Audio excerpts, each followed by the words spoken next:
नमस्ते बच्चों, salt pepper 2024 का जो फेज 1 था उसको हमने सॉल्व कर लिया। अब हम सॉल्व करेंगे 2024 का फेज 2। आपका OMR कुछ इस तरीके से दिखता है। यहाँ पे क्या क्या दिया रहता है मैं आप लोग को बता देता हूँ। बच्चों यहाँ पे रोल नंबर दिया रहता है, वहां पे आपको रोल नंबर भरना है। उसके बाद यहाँ पे प्रश्न पत्र क्रमांक संख्या आपको भरनी है। उसके बाद यहाँ पे है name of the candidate in capital letter, तो यहाँ पे आपको नाम अपना कैपिटल लेटर में लिखना है। फिर पिता का नाम आपको कैपिटल लेटर में लिखना है, यानी कि जो भी आपके पापा का नाम होगा उसको कैपिटल लेटर में लिखना है। स्टेट, डिस्ट्रिक्ट, ब्लॉक, सेंटर, ये सब भी आपको भरना है। मान के चलिए 1 का आंसर बी आता है तो आपको बी में गोला करना होता है। तो बच्चों देख लो ध्यान से, इस तरीके का कुछ OMR होता है। यहाँ पे आपको रोल नंबर लिखना होता है, यहाँ पे आपको प्रश्न पत्र संख्या, और इस तरीके का आपको 1 2 से लेके पूरा 80 तक क्वेश्चंस होते हैं। तो चलो आप सभी को OMR मिल गए और आप सबको OMR लगाना आज के बाद से आ जाएगा। तो जल्दी से बिना टाइम वेस्ट किए मैं आज की क्लास शुरू करता हूँ। और आज की क्लास में सबसे आपके सामने पहला क्वेश्चन हो जाता है। निम्नलिखित प्रत्येक प्रश्न के 4 चित्र दिए गए हैं, इनमें से अलग कौन है हमको बताना है। तो देखो इनमें से अलग कौन है, बी अलग है, तो इसका आंसर बी आ जाएगा। तो आप लोग बी में लगा सकते हो गोला। उसके हाँ अभी लगाओ जल्दी से, चलो इसका आंसर बी आएगा तो आप लोग बी में लगाओगे। उसके बाद सेकेंड वाले में देखो, सेकेंड वाले में ये एक ट्रायंगल है और एक लाइन है। ये ट्रायंगल एक लाइन है, ये ट्रायंगल एक लाइन है, बट सर्कल है तो बी सबसे अलग है, तो इसीलिए आपका इसका आंसर क्या आ जाएगा, बी आ जाएगा। थर्ड को देखते हैं तो ये क्यूब है, ये क्यूब है, ये क्यूब है, ये अलग है, तो इसका आंसर डी आ जाएगा।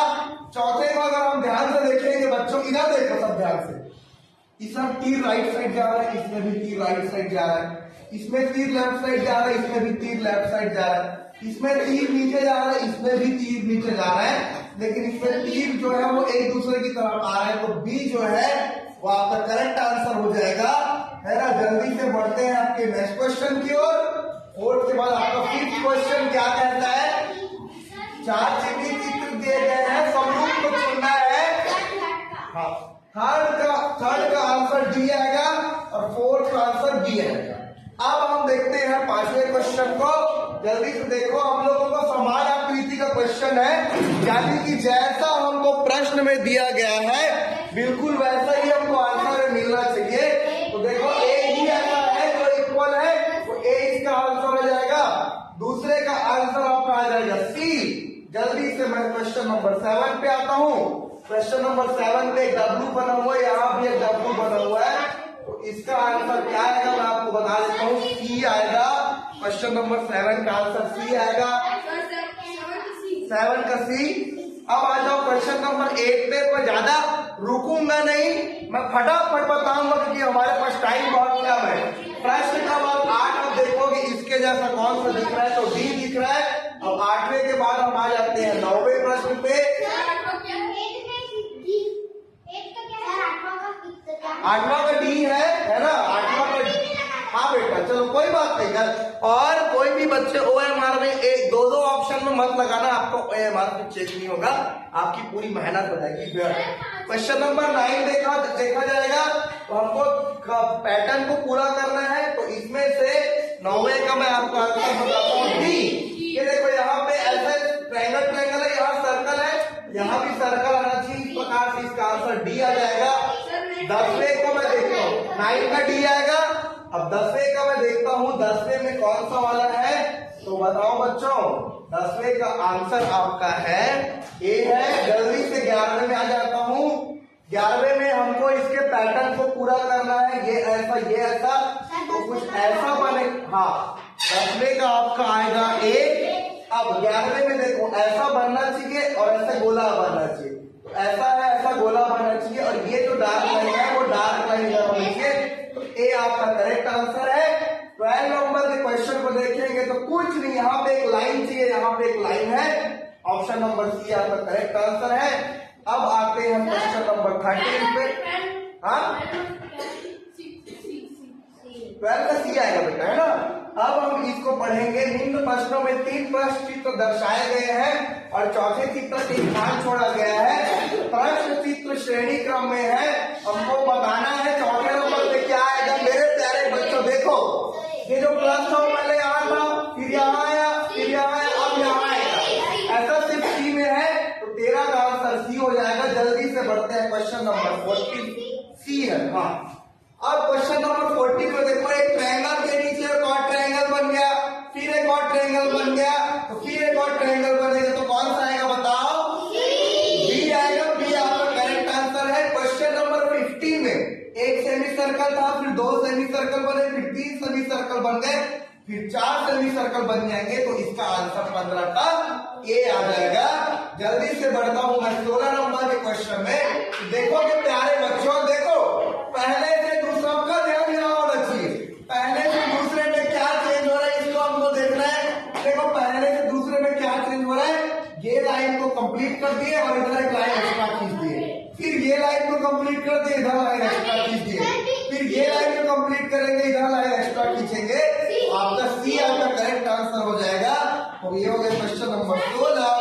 क्वेश्चन नंबर 16 के बाद मैं आ जाता हूँ क्वेश्चन नंबर 17 पे।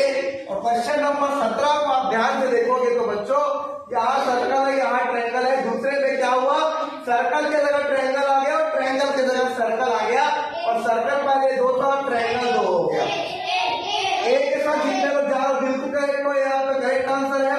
आते हैं 12 पे 18 में। हाँ, ये देखो 1 2 है, इन दोनों का पोजीशन चेंज कर दे, बिल्कुल ऐसे ही 1 4 का पोजीशन चेंज कर देंगे, तो किया जाएगा। क्वेश्चन नंबर 19 को ध्यान से समझोगे बेटा, तो क्वेश्चन नंबर 19 को अगर आप ध्यान से समझोगे तो इसका आंसर जो है बी आ रहा है। वो क्यों आ रहा है, क्योंकि पहले से दूसरे में गए तो इसको कलर कर दिए, तो तीसरे से चौथे में जाएंगे तो इसको कलर कर देंगे, इसलिए इसका आंसर बी आएगा। अब क्वेश्चन नंबर 20 पे आ जाते हैं। क्वेश्चन नंबर 20 पे क्या किया है बताओ बेटा? नहीं, बी है उसका, बी है बेटा उसका। अब देखो 20 का, ये पहले डार्क था और ये डार्क था, अब क्या किया है, डार्क को हटा दिया, लाइट कर दिया, इसको डार्क कर दिया। बिल्कुल ऐसे ही ये पहले डार्क था, ये डार्क था, ये लाइट हो जाएगा और ये डार्क हो जाएगा, तो इसका आंसर सी हो जाएगा। बढ़ते हैं आपके नेक्स्ट क्वेश्चन की ओर। और निम्न प्रश्नों के प्रश्न चित्र के रूप में ज्यामितीय आकृति एक भाग को दर्शाया गया है, और ज्यामितीय खांचा में फंसाने वाला क्वेश्चन है। हमको ऐसे देखना है, ऐसा कौन, ये इसका करेक्ट आंसर है। 22 को देखेंगे, ऐसे ऐसे ऐसे ऐसे कौन सा बन रहा है बताओ? ये ए ही बन रहा है, ए आएगा। 23 को देखेंगे तो हमारे पास ऐसे एक इसमें फिट आएगा, सी में फिट आएगा, क्या देखो ये सी में फिट आएगा, तो इसका आंसर सी हो जाएगा। क्वेश्चन नंबर 24 को आप देखोगे बच्चों, ये जो आकृति है ये इस डी में फिट आएगी, इसलिए डी आपका करेक्ट आंसर है। अब बढ़ते हैं क्वेश्चन नंबर 25 पे। और क्वेश्चन नंबर 25 दर्पण प्रतिबिंब यानी कि मिरर इमेजिंग का क्वेश्चन है। और मिरर इमेजिंग का बेटा, हाँ, तो मिरर इमेज में क्या होता है, लेफ्ट साइड की चीजें राइट चले जाती है, राइट साइड की चीजें लेफ्ट आ जाती है। वैसे ही इसका जो है वो उल्टा बनेगा, तो बी इसका करेक्ट आंसर है। फिर ये जो पी है सीधा है, उल्टा बनेगा, तो ए इसका करेक्ट आंसर है। फिर ये इसका जस्ट ये इसका मिरर इमेज कैसे बनेगा बच्चों? लेफ्ट 26 का आपका आएगा ए। 27 में देखोगे लेफ्ट वाली चीजें राइट आ जाएगी, राइट वाली चीजें लेफ्ट आ जाएगी, तो डी आएगा इसका करेक्ट आंसर। जितने लोग भी डी के साथ गए हो आप लोग बिल्कुल करेक्ट हो। अब नेक्स्ट मिरर इमेज का क्वेश्चन आपका आ गया, बताऊंगा डी डी डी 28 का मैं देखूंगा। इसका मिरर इमेज लिए बच्चों, लेफ्ट वाली चीजें राइट चले जाएंगी और राइट वाली चीजें लेफ्ट आ जाएंगी, तो ऐसा जो सिर्फ और सिर्फ हमारा इसमें दिख रहा है बताओ, बी में दिख रहा है, बी आपका करेक्ट आंसर है। 28 हो गया। अब हम लोग आएंगे क्वेश्चन नंबर 29 पे। अब क्वेश्चन नंबर 29 क्या है, कागज के टुकड़े को मोड़ना और खोलना वाला है। पंच होल पैटर्न का क्वेश्चन है। ये देखो, ये पंच होल पैटर्न का, पहले इसको ऐसे मोड़े, फिर ऐसे मोड़े, फिर ऐसे मोड़े,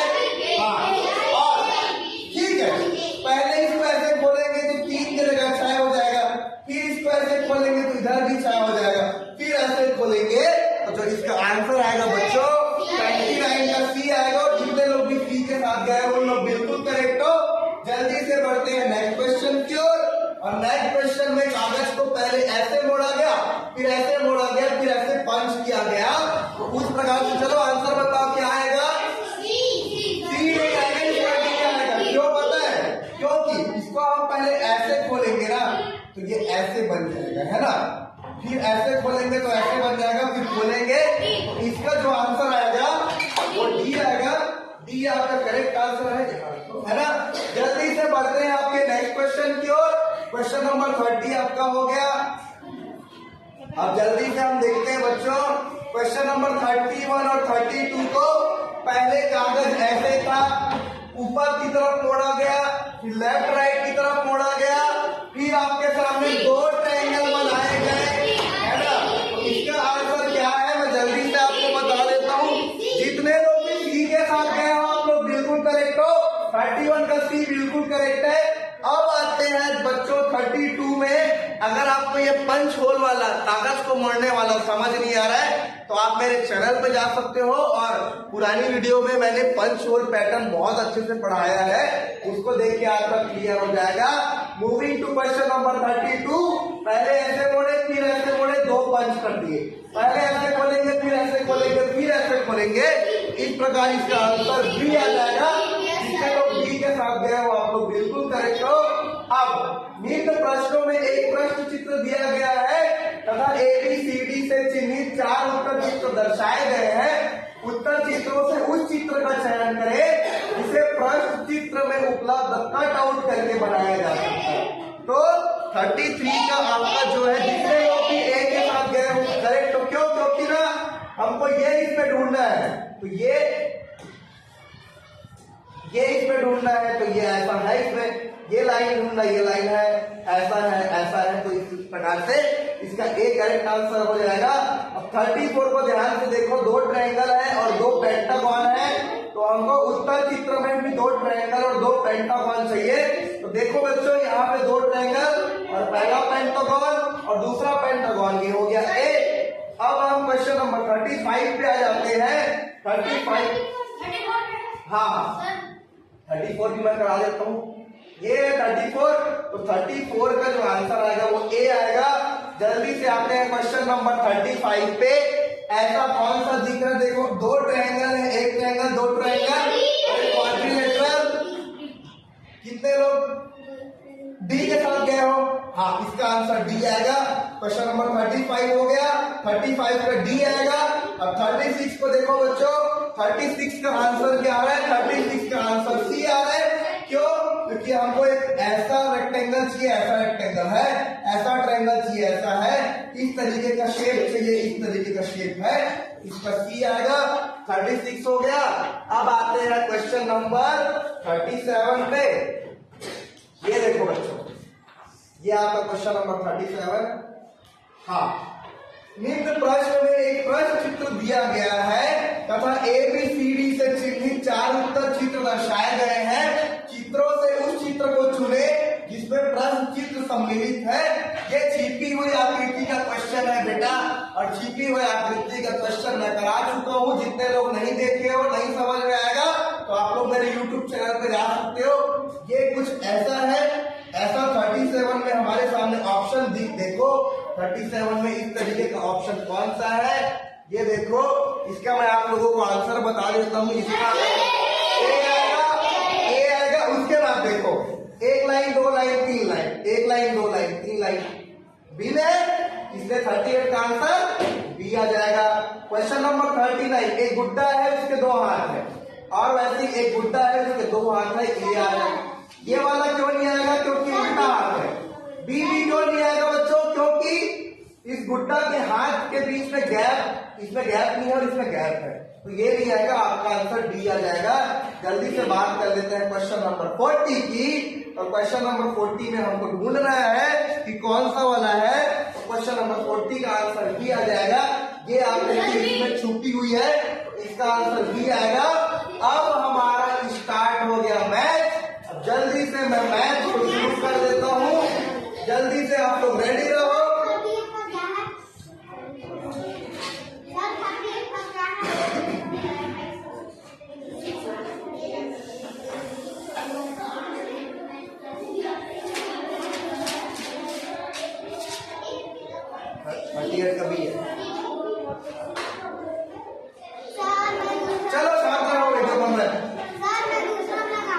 कोई बात नहीं।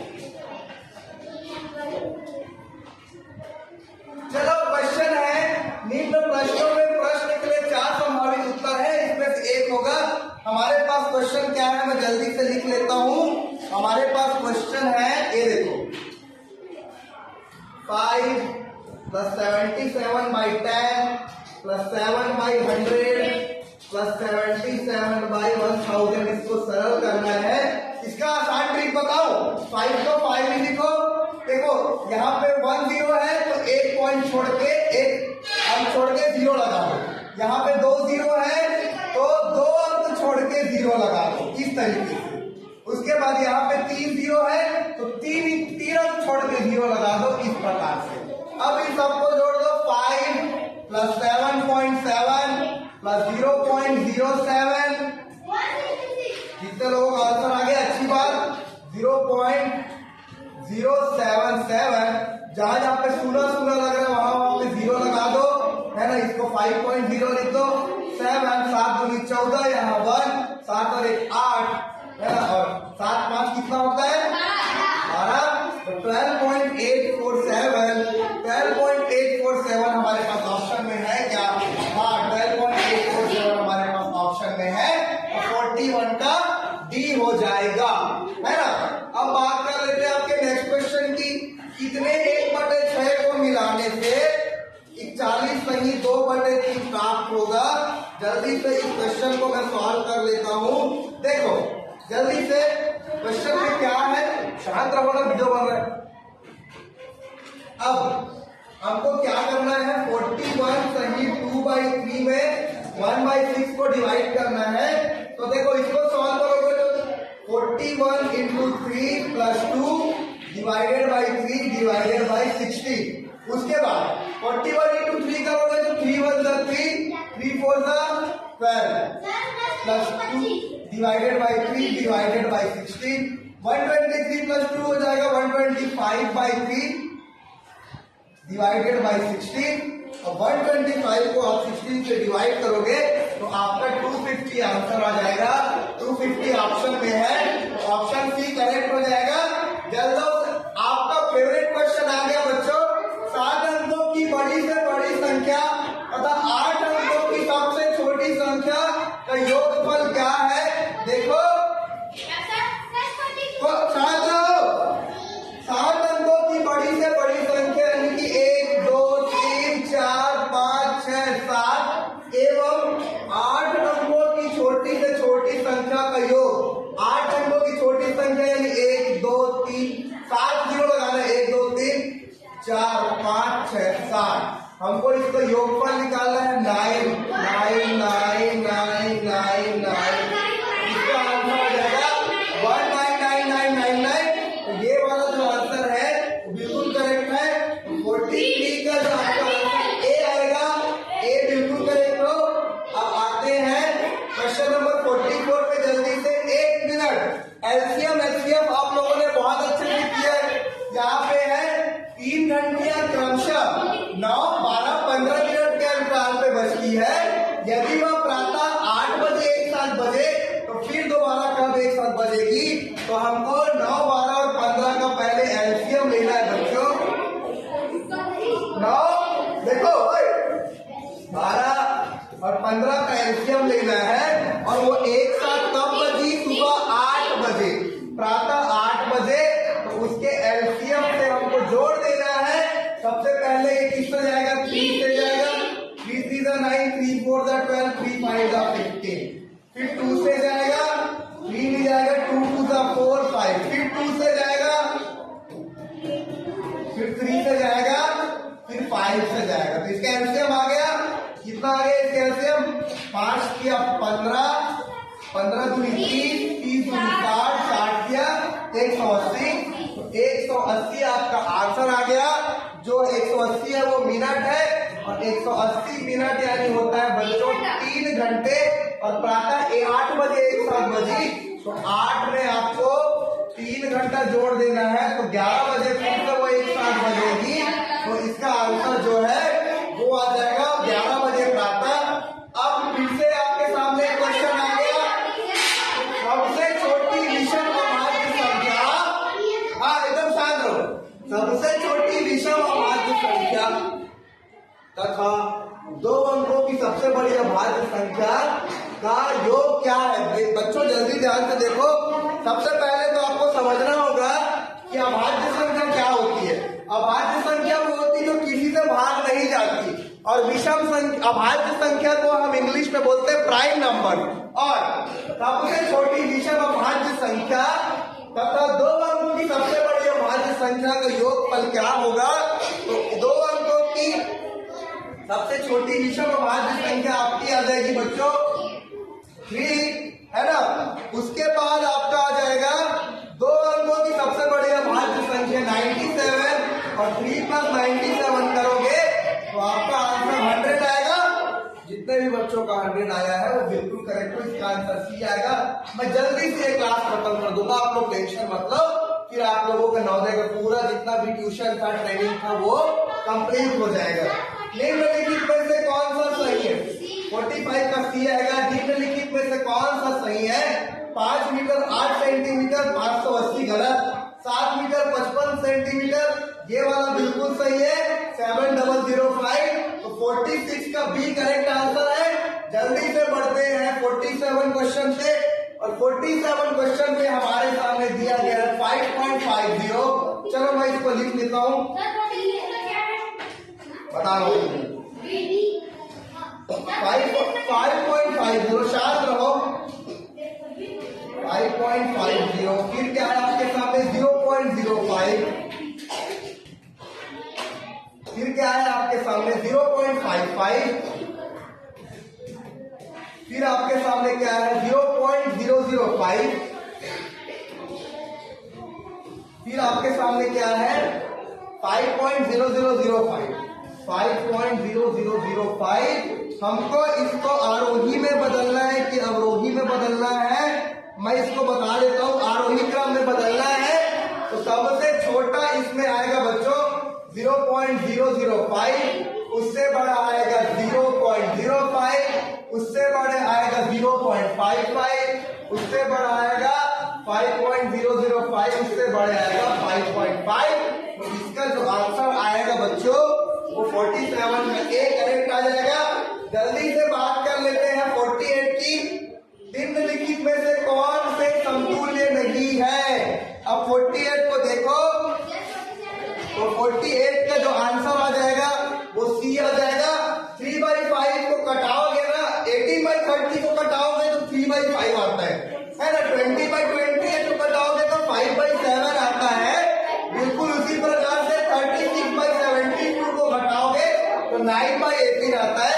लेकिन 24/25 को आप लोग माइनस वो करोगे, डिवाइड करोगे तो 6/9 नहीं आएगा, इसलिए 48 का आंसर सी करेक्ट है। अब जल्दी से बढ़ते हैं आपके क्वेश्चन नंबर 49 पे बढ़ते हैं। 49 में क्या है क्वेश्चन में मैं आपको बता देता हूँ। क्या बोल रहे हो। 47 का ए, 48 का सी और 49 का देखते हैं। एक परिवार का मासिक खर्च, मासिक खर्च यानी होता है महीने का खर्च। मासिक खर्च निम्न प्रकार से है। रसोई का खर्च है 9,378, शिक्षा पे खर्च है 3,780, परिवहन में खर्च है, विविध पे खर्च है। इस प्रकार कुल मासिक खर्च सन्निकट कितने हजार के मान है। तो मैं इसको सबको क्या करता हूँ बच्चों, जोड़ देता हूँ। एकदम शांत रहो आप लोग। जल्दी से मैं इसको जोड़ देता हूँ। इसका आंसर आएगा 9378। इसमें प्लस करूंगा मैं 3780, इसमें प्लस करूंगा 2817, इसमें प्लस करूंगा 4388, आएगा 20363, जो कि 20,000 के इक्वल है। तो 20,000 के इक्वल कौन सा आ जाएगा आपका आंसर सी आ जाएगा। अच्छा आप लोग भी अपना अपना बुक खोल सकते हो, क्योंकि उसमें भी है जो मैं करा रहा हूँ, आप लोग के बुक में भी है। ठीक है, तो आप लोग खोल सकते। अब आगे आपका क्वेश्चन नंबर 50। क्वेश्चन नंबर 50 बोलता है एक विक्रेता ने कुछ नींबू 60 रुपए के 5 नींबू के भाव से खरीदे तथा 3.5 रुपए के 2 नींबू के भाव से बेचे।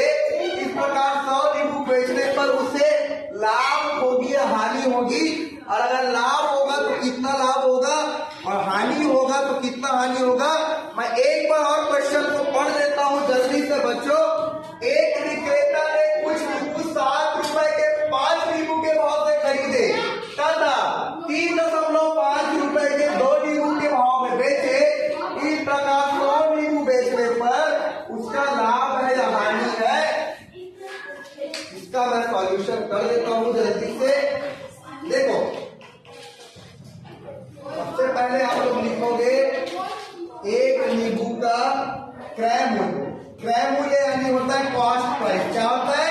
Cost price. एक मूल्य का क्या है? 7/5 है इस प्रकार। और एक नींबू का विक्रय मूल्य, विक्रय मूल्य यानी कि होता है सेलिंग प्राइस, ये आपका 7/4 है।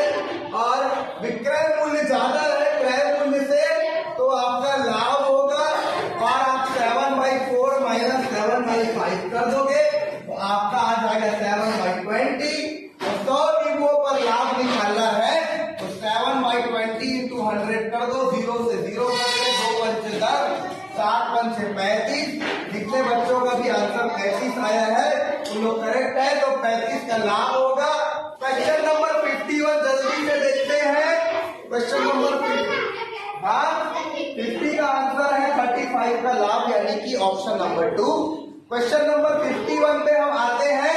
80 और 90 के बीच सभी अभाज्य संख्याओं का गुणनफल हमको निकालना है। छात्रों 80 और 90 के बीच सभी अभाज्य संख्याओं का गुणनफल निकालना है। तो छात्रों 80 और 90 की अभाज्य संख्याएं 80 से 90 के बीच अभाज्य संख्याओं का हमें गुणनफल निकालना है। तो 80 81 तो भाज्य है, 82 भी भाज्य है, 83 भाज्य है ना, फिर 84 भाज्य है। उसके बाद आएगा बच्चों 89 और 89 into 83 करोगे तो आएगा आपका आंसर 7387 और 7387 ऑप्शन नंबर सी में है। तो 51 का ऑप्शन नंबर सी जो है वो बिल्कुल करेक्ट हो जाएगा। ये जो क्वेश्चन है उसको मैं व्हाइट बोर्ड में सॉल्व करूंगा। आपके सामने क्वेश्चन क्या है बच्चों, जल्दी से मैं सॉल्व कर देता हूँ। 5 सही 2/3 माइनस 2 सही 5/6 माइनस 3 सही 1/12।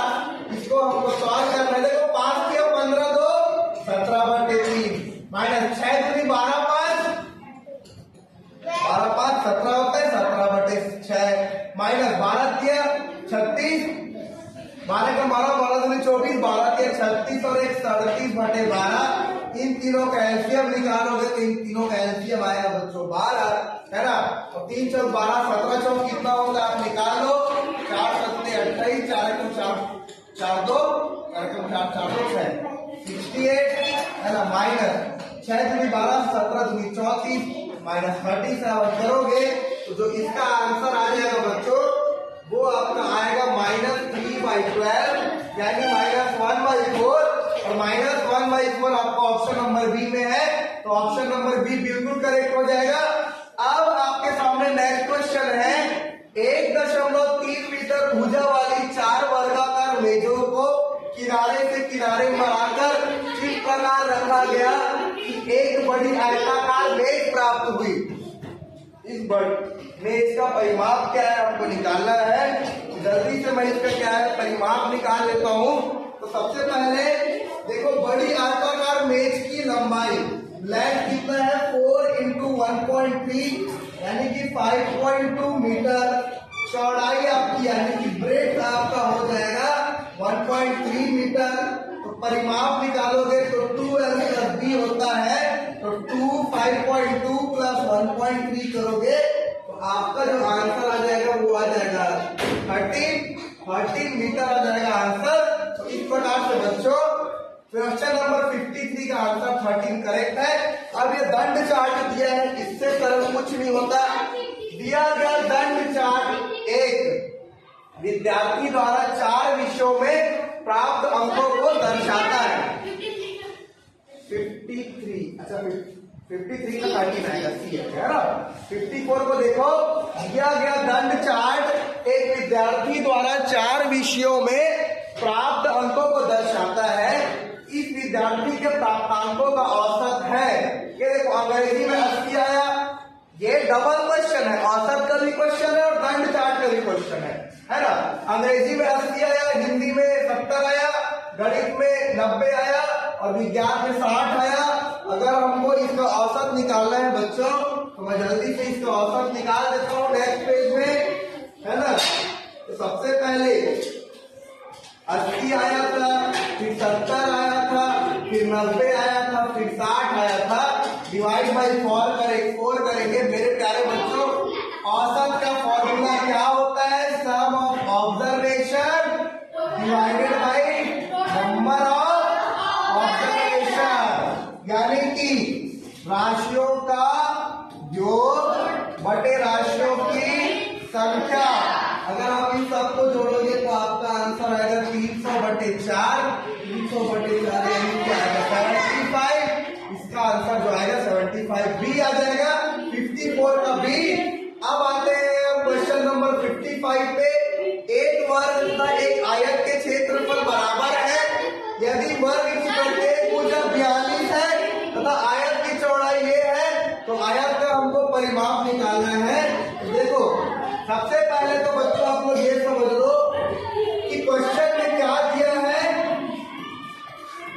आयत का क्षेत्रफल बराबर वर्ग का क्षेत्रफल, है ना, और लंबाई गुणित चौड़ाई is equal to side into side, है ना। लंबाई हमको नहीं पता, चौड़ाई 28 है और साइड आपको पता है 42 इंटू 42 है।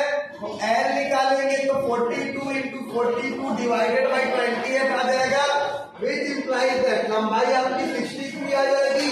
बच्चों परिमाप निकालना है तो परिमाप होता है 2l प्लस b। 2l के जगह आप लोग 63 लगा दो और b के जगह आप लोग 28 लगा दो। तो इस प्रकार से आपका परिमाप जो है वो 182 आ जाएगा। इसका आंसर आएगा 182। ये देखो इसका आंसर आ जाएगा 182। क्वेश्चन नंबर 56 है। एक प्रतिवर्ती कोण की माप होती है। अब 56 का मैं बता देता हूँ, सी आएगा, है ना, इसका सी आएगा। अब संख्या 60 बटे 13 को 25 बटे 26 से घटाने में प्राप्त होता है। चलो मैं घटा के देख लेता हूँ। हमको क्या करना है बच्चों, घटा लो, साथ रहो। 25 बटे 26 में हमको 60 बटे 13 को घटाना है। तो क्या करेंगे, इन दोनों का पहले एलसीएम निकालेंगे। तो दोनों का एलसीएम 26 आएगा। 25 के जगह 25 और 7 गुनी 14, 25 में 14 जाएगा तो कितना बचेगा बताओ? 5 6 11। इसका आंसर आ जाएगा बच्चों 11 बटे 26।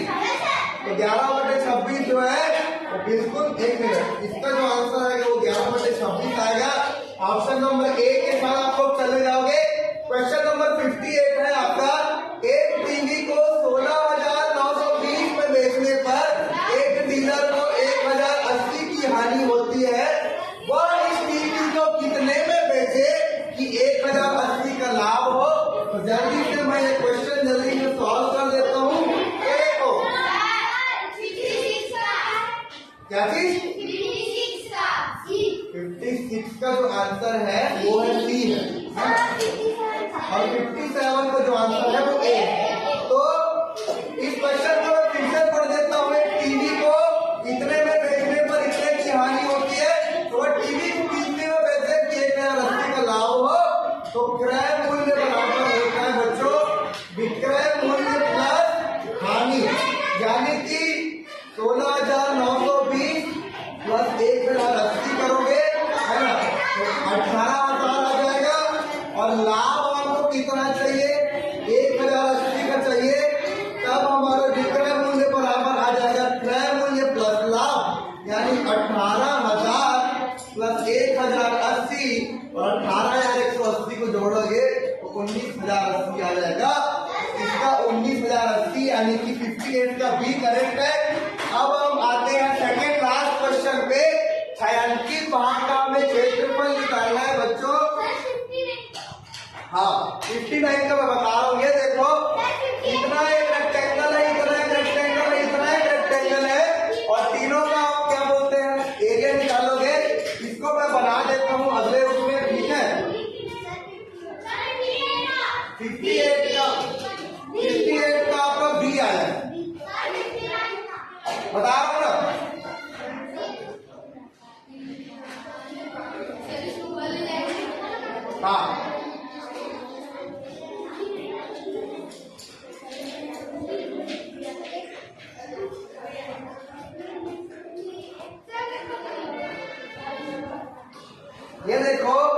हमें इस शेडेड एरिया का निकालना है।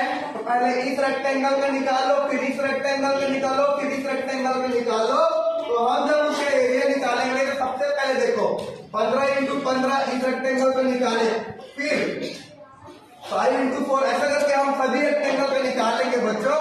तो 59 में जो आंसर आएगा वो ए आएगा, 205 आएगा।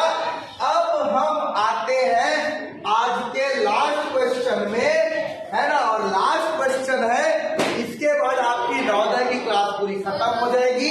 देखो ये अगर इधर मैं बना देता हूं, ऐसा रहे तो ये समकोण है। क्या है? समकोण 90 डिग्री। अगर ऐसा रहे तो ये अधिक कोण है, ठीक है। और ऐसा रहे तो ये न्यून कोण है। तो हिंदी में बता देता हूं, तो ऐसा है वो अधिक कोण है, तो ये क्या है बताओ? अधिक कोण है। तो इसका आंसर डी आएगा बच्चों। और इस प्रकार आपकी नवोदय की ट्रेनिंग डी, हाँ, इस प्रकार आपकी नवोदय की ट्रेनिंग होती कंप्लीट। शुरू से लेके आखिरी तक जितने लोग भी बने हुए हो, आप लोगों को बहुत बहुत धन्यवाद, बहुत बहुत थैंक यू सो मच। और हमारा मैथ पूरा कंप्लीट हो गया। हमारा हिंदी लैंग्वेज थोड़ा सा नहीं हो पाया, उसके बारे में हम बात करेंगे। तो we have completed our mathematics in some days, we have completed our aptitude reasoning part, and we have completed the language part. Also we have done the PYQ series. PYQ means previous year questions. We have completed 2 years question today. So thank you so much for joining me. Thank you